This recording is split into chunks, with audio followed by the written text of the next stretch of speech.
అందరికీ నమస్కారం అండి. జగద్గురు శ్రీకృష్ణ ఛానల్‌కి స్వాగతం.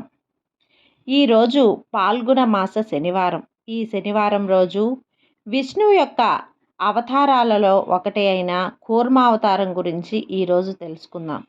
భక్తి శ్రద్ధలతో ఈ కథ విన్నవారికి కోటి జన్మల పుణ్యం కలుగుతుంది. సకల పాప దోష నివారణ జరుగుతుంది. కథ ఒకప్పుడు దుర్వాసని శాపం వల్ల దేవతల శక్తి క్షీణిస్తుంది. దానితో రాక్షసులు విర్రవీగిపోతూ ఉంటారు. లోకాన్ని చిన్నాభిన్నం చేస్తూ ఉంటారు. అప్పుడు ఆ రాక్షసుల ఆగడాలు భరించలేక దేవతలు విష్ణు వద్దకు వెళ్ళి తమ గోడు చెప్పుకుంటారు. అప్పుడు విష్ణు భగవానుడు, మీరేమీ కంగారు పడకండి. పాల సముద్రముని చిలకటం ద్వారా అందులో నుంచి మీ శక్తులు తిరిగి వచ్చే అమృతం వస్తుంది అన్నాడు. మరోసారి విష్ణు భగవానుడు ఈ సృష్టి కోసం పాటుపడుతున్నాడు. విష్ణు భగవానుడు అలా చెప్పడంతో దేవతలు శాంతించి ఎవరి ఇంటికి వారు వెళ్ళిపోయారు. ఇక దేవతలందరూ ఆ పాల సముద్రం ఎలా చిలకాలి అని ఆలోచించి చివరికి అందరూ దానికి కావలసిన వాటిని సేకరించడం మొదలుపెట్టారు.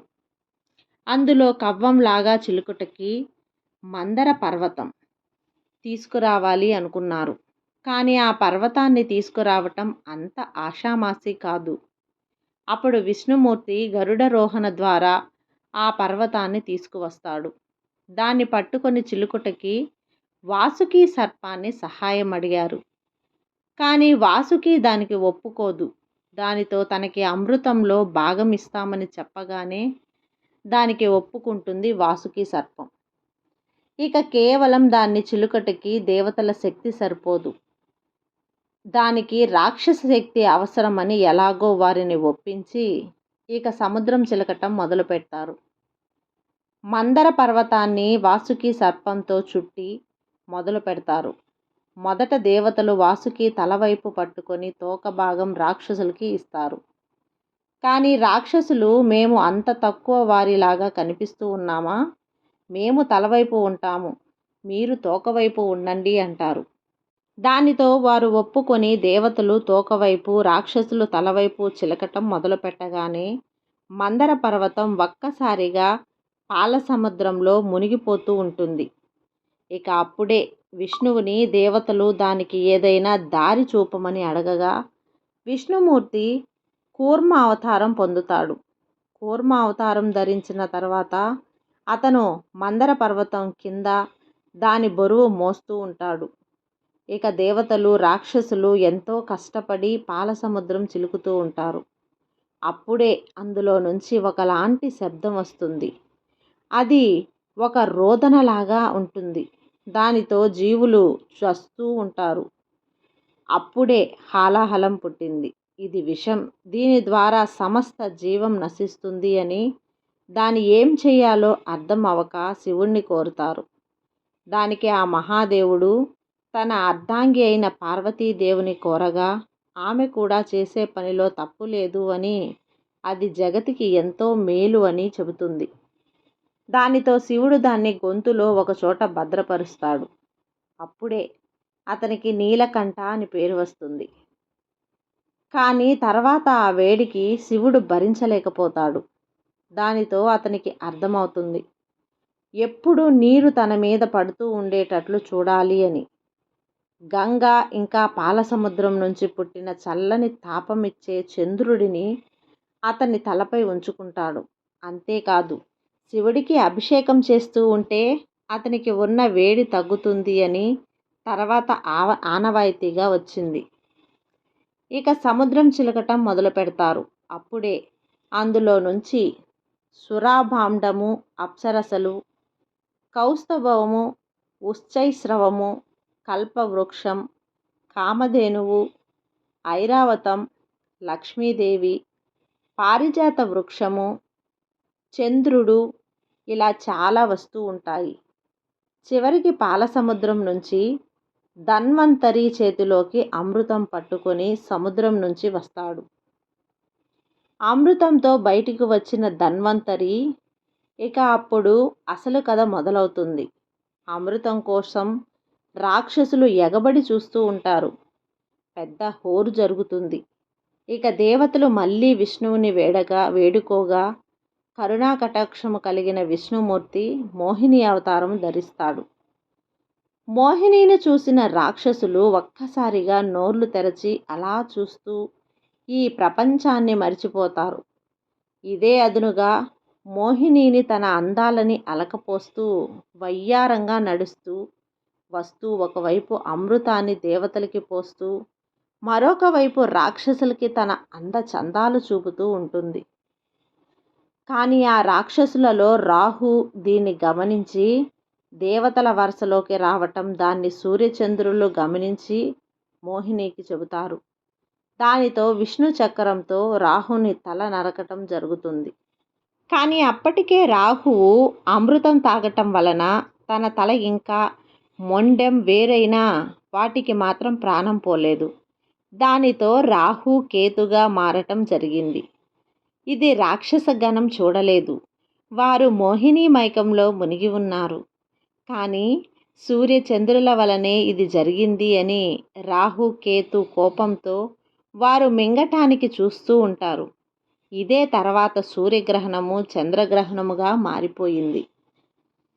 విష్ణు మూడో అవతారం వరాహ అవతారం. హిరణ్యాక్షుకుడు అనే రాక్షసుడు తపస్సు చేసి యాగాలు చేసి బ్రహ్మదేవుడి వరం పొంది విర్రవీగిపోతూ ఉన్నాడు. తనను చూసిన దేవగణం ఒక్కసారిగా దిగ్భ్రాంతి చెందింది.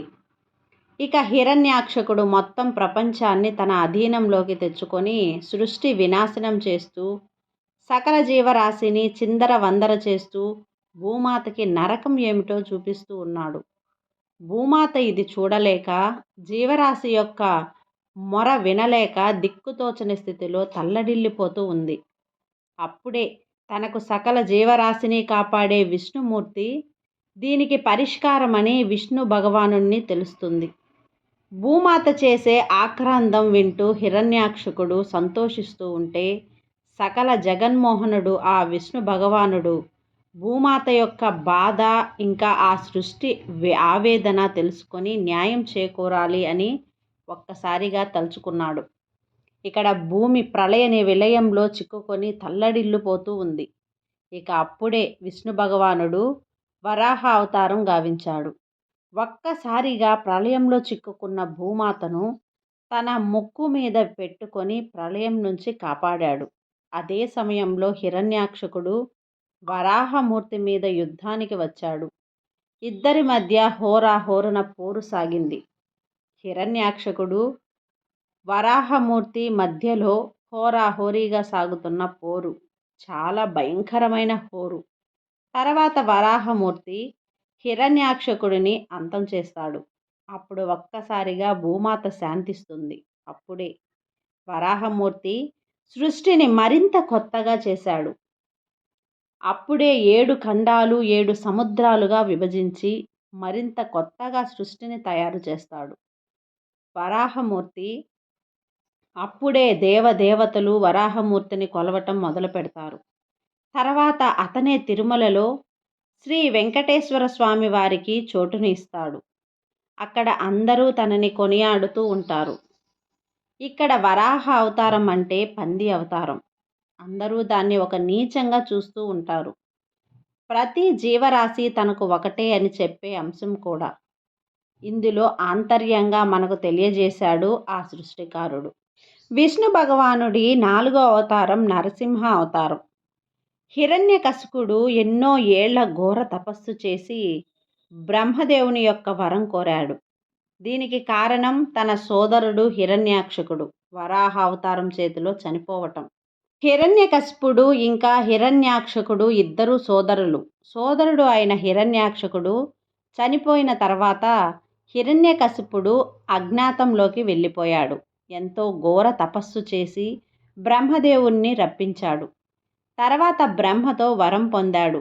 అది ఏమిటంటే దేవతల చేత కానీ రాక్షసుల చేత కానీ మానవుల చేత కానీ రాత్రి కానీ పగలు కానీ అగ్నితో కానీ నీటితో కానీ ఇంట్లో కానీ బయట కానీ ఆయుధాలతో కానీ కారణం నాకు మరణం అనేదే లేకుండా వరం పొందుతాడు.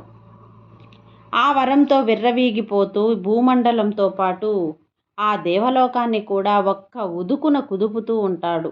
ఋషులు ఇంకా విష్ణు భక్తులకు నరకం చూపుతూ ఉంటాడు. దీనితో సమస్త లోకం దిక్కుతోచని స్థితిలో ఉంటుంది.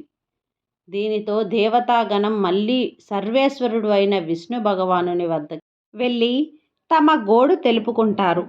దానికి శాంతి స్వరూపుడు నవ్వుతూ, కంగారు చెందకండి, ఈ సృష్టిని కాపాడే విధి నాకు ఉంది అన్నాడు. ఇక ఇది ఇలా ఉంటే హిరణ్యకశిపుడు మాత్రం వరగర్వంతో విర్రవీగుతూ ఈ లోకాన్ని చిన్నాభిన్నం చేస్తూ ఉంటాడు. తనకు లీలావతి అనే భార్య ఉంది. అంతేకాదు, 4 పుత్రులు ఉన్నారు. వారిలో ప్రహ్లాదుడు ఒకడు.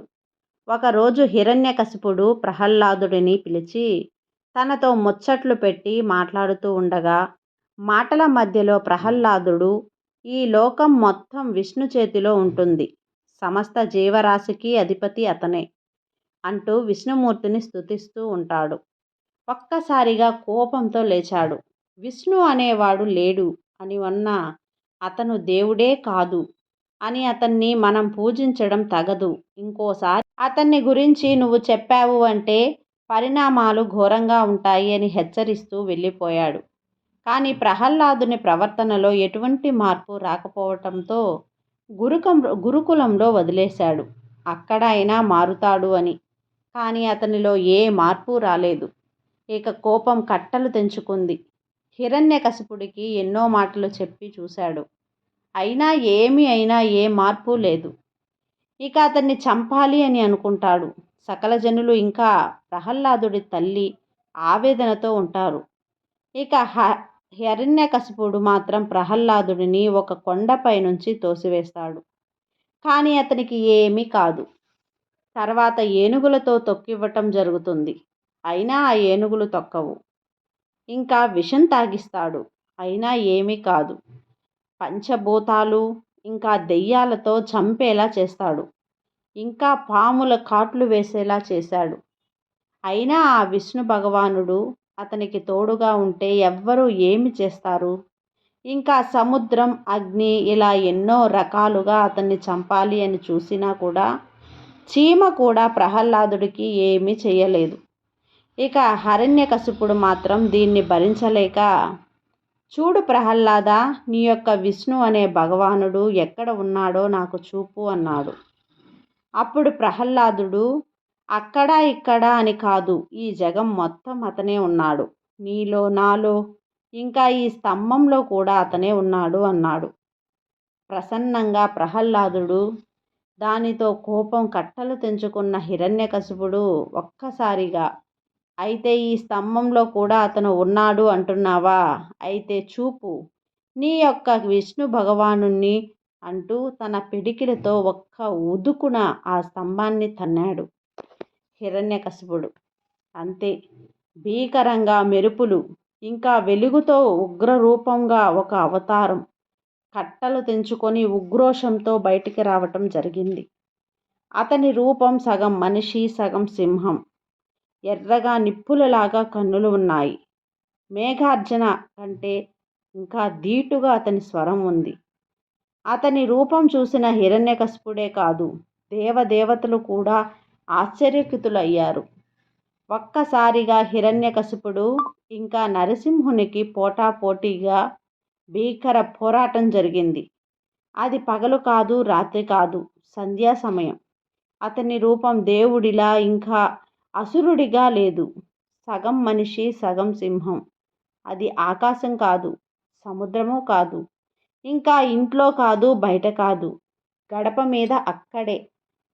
నరసింహుడు హిరణ్యకశిపుడిని తన తొడల మీద ఉంచుకొని చేతి గోళ్లతో, అవి ఆయుధాలు కాదు కదా, ఇక వాటితో ఒక్కసారిగా కడుపు చీల్చి అతని పేగులు బయటకు తీస్తాడు ఆ ఉగ్రరూపుడు. అటువంటి రూపం చూసిన దేవతలు కూడా హడలిపోతున్నారు. ఒక్కసారిగా దేవతలు శాంతి ప్రవచనాలు చెప్పగా ప్రహ్లాదుడు మాత్రం వెళ్ళి అతని పక్కకు చేరాడు. అంత చిన్న పిల్లవాడు అమాయకత్వం కలిగి అతని వద్దకు రాగానే నరసింహుడు చెలించిపోయాడు. అతన్ని ఒక్కసారిగా పక్కకు తీసుకొని వెళ్ళి బుజ్జగించడం జరిగింది. లోక కళ్యాణం కోసం అలా విష్ణు భగవానుడు మళ్ళీ ఇలా అవతారం ఎత్తడం జరిగింది. అప్పుడు ప్రహ్లాదుడు తన తండ్రి చేసిన పాపాలు క్షమించమని నరసింహుడు నవ్వుతూ, మీ తండ్రికి అటు ఇటు కొన్ని తరాలు, తల్లికి అటు ఇటు కొన్ని తరాలు కూడా పుణ్యమయ్యాయి. నీ వంటి బాలుడిని కన్నారు కనుక అన్నాడు శాంతి స్వరూపంతో ఉన్న శ్రీ నరసింహుడు. ఇలా 4వ అవతారమైన విష్ణుమూర్తి యొక్క అవతారం నరసింహ అవతారం ఇంతటితో పూర్తి అయ్యింది. ఈ కథ భక్తి శ్రద్ధలతో విన్నవారికి విష్ణు భగవానుని అనుగ్రహం పొంది లక్ష్మీ కటాక్షం మీ యందు పొందుబడుతుంది. కాబట్టి తప్పకుండా ఈ వీడియో నచ్చితే కనుక